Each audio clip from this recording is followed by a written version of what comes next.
Welcome to the Morning Five. Thank you for joining us today as we continue in Psalm 78. We're going to pick up in verse 17 today and go down through verse 39. So, Mark, why don't you take it away? A little background. The start of Psalm 78 reminds of the need to teach and tells about how people rebelled from God. So we pick up at verse 17. But they continue to sin against him, rebelling in the desert against the Most High. They deliberately tested God, demanding the food they craved. They spoke against God, saying, "Is God able to provide food in the wilderness? Look, he struck the rock and water gushed out. Torrents overflowed. But can he also provide bread or furnish meat for his people?"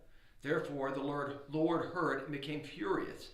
Then fire broke out against Jacob, and anger flared up against Israel, because they did not believe God or rely on his salvation.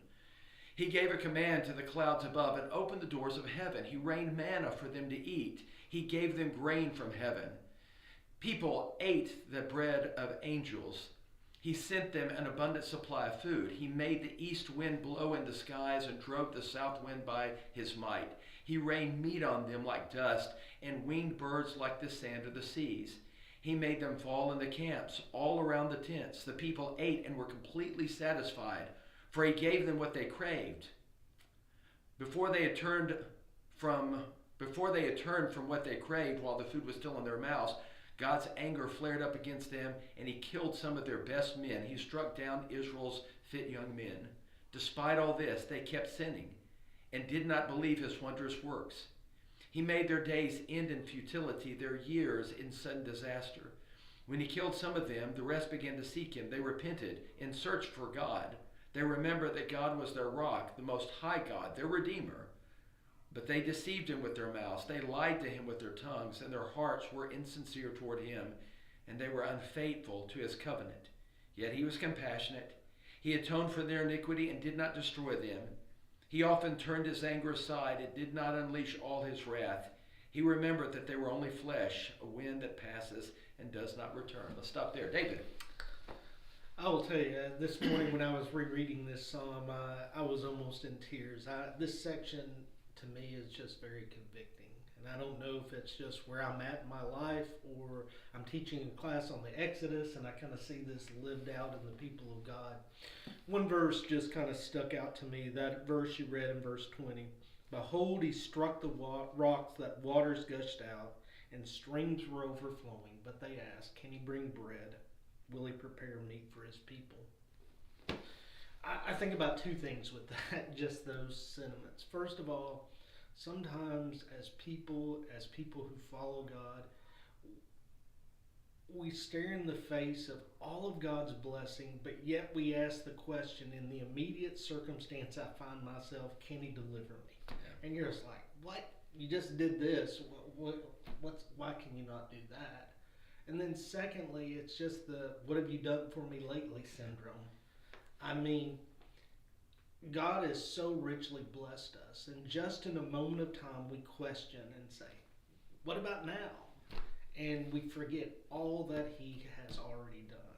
And this verse just brings those thoughts to my mind. Yeah. And we don't appreciate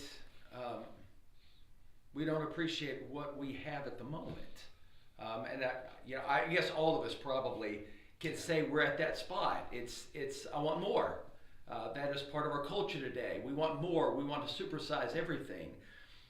They failed to appreciate what God had done for them, and it's not just that moment in Israel's history. It's like throughout the Bible, we always want more.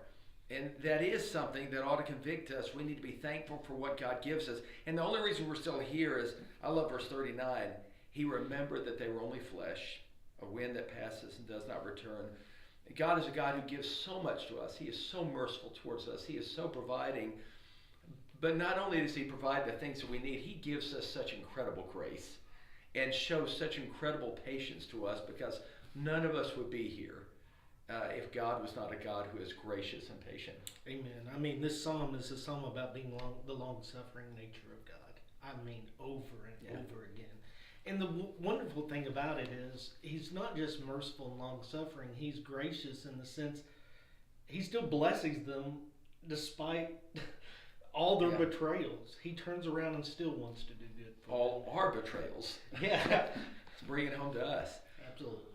really challenging stuff. It's pretty heavy, but hopefully it gives you something to think about in your relationship with the Lord. And just spend a few moments today thinking about how blessed you are, and just thanking God, not asking for anything else, just thanking God for me asking God and thanking God for what He has blessed me with. Hope that helps you in your walk with the Lord today. God bless you. We'll continue with Psalm 78 tomorrow. Take care.